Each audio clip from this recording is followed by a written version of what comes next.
Sherry Peel Jackson. She is an ex-IRS agent, CPA, fraud examiner.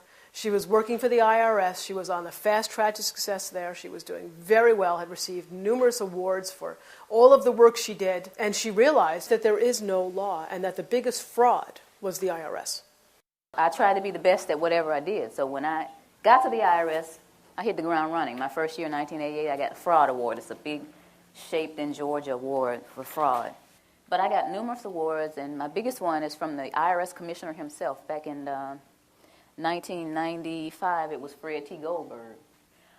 One of the things that I wanted to tip you off on as far as what the IRS does, before I get into the story, they had, I don't know what they're doing now, but they had what's called a Market Segment Specialization Program, or MSSP. They would take different market segments, like ministers, and try to figure out how much money you were underreporting. Let's take beauticians, for example. I'm going to audit her beauty shop. She owns the shop, and she has some people working there. Based on the assumption that the IRS has that people don't report all of their money, but they like to put all their expenses on there. So granted, all her expenses are on the tax return, and I figure out how many bottles of this and that she bought, I can calculate a dollar figure. So I'll tell Sophia, after it's all over and we're buddy-buddy, I just shock her, and I say, well, guess what? It looks like, based on my calculations, that you really brought in $80,000, but you have $50 on the tax return. So here, you owe the IRS back $30,000. What would she do? She would sign off on it. I only had 2 cases in 7.5 years where somebody actually bucked at me. People are so afraid. The government and the media have gotten you guys so afraid of the IRS that you don't even buck them. Now, mind you, she might have left some money off. Maybe there was several times where she just didn't report the cash. And maybe that's why. Maybe she has no idea how much she, quote-unquote, underreported. Maybe that was it. But they always acquiesce. The Gap one, anybody own a laundromat, they have one that will calculate, based on your water bill, how many loads were washed at your laundromat. And the point to all of this is what they do to people, and people just acquiesce to it. When I quit the IRS in 1995, and after maybe a year of being Jim Cleaver and realizing that that was just not me, I hung my shingle, which in accounting terms or business terms is you start your own business. Now, you know that picture of Uncle Sam, the one that says Uncle Sam wants you? I used that same picture, and I had it really big, and I says, Uncle Sam wants your money, but I'm a former IRS agent. I'm going to show you how to get it back. You know, the people came running. And then these people start coming to me saying, I keep hearing that we're not supposed to pay tax. Or I keep hearing that the tax law is a fraud. And like I said, I was raised differently. I never would look at that person and say, you're a cuckoo. I wouldn't even think it. It was like, okay, you know, in this back burner back here, I would think to myself, okay, there's some people out there that actually think that the income tax doesn't apply to us, or it's a fraud, or it's being misapplied. But I didn't do anything about it because, remember, I'm rolling around with my little businesses and whatnot. So one night maybe in early June, one of my pastor clients called. It was night. It was about 9 o'clock at night. And she said, you know what? I think it was maybe a Wednesday night, after her Wednesday night service. She said, I've got this parishioner that just keeps bugging me about this income tax. She's talking about that we're not liable for the income tax, and she wants to talk to you. Can I give this lady your telephone number? And I said, okay. So maybe about 10 minutes later, this lady called me. She said, I have a question for you. Are we supposed to pay income tax or not? And I said, okay.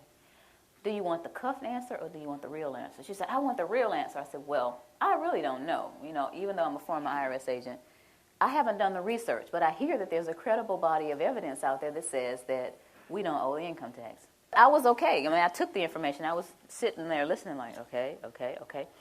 And, you know, I said, okay, this lady had a lot of information. I don't know where she got it from.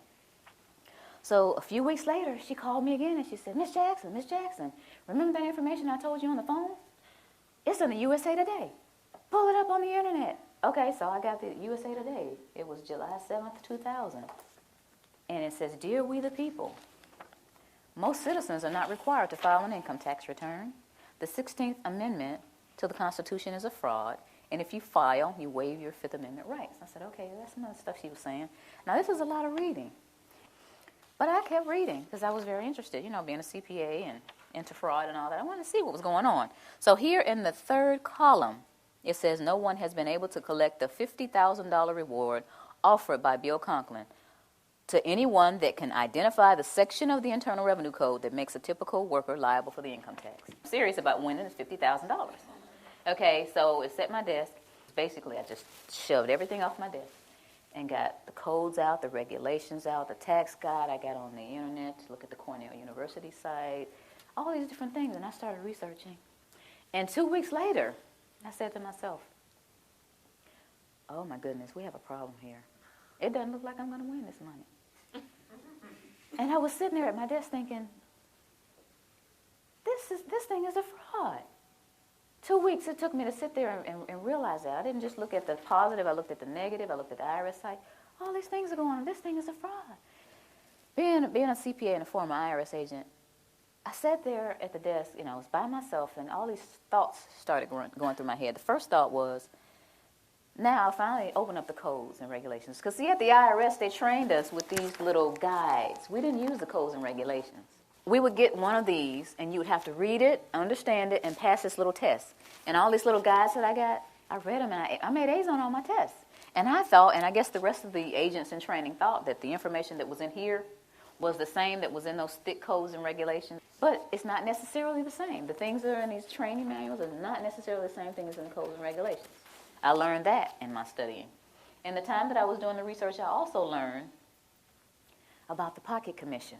And I'm going to let this go around the room, but y'all got to give it back. This is the outside that I purchased of the pocket commission that I had. And before I left, I had the sense of mind to make a copy. This is the little badge I used to flip out at people and say, give me your books and records. Give me your bank statements. Give me all your credit cards, And, people, okay, here.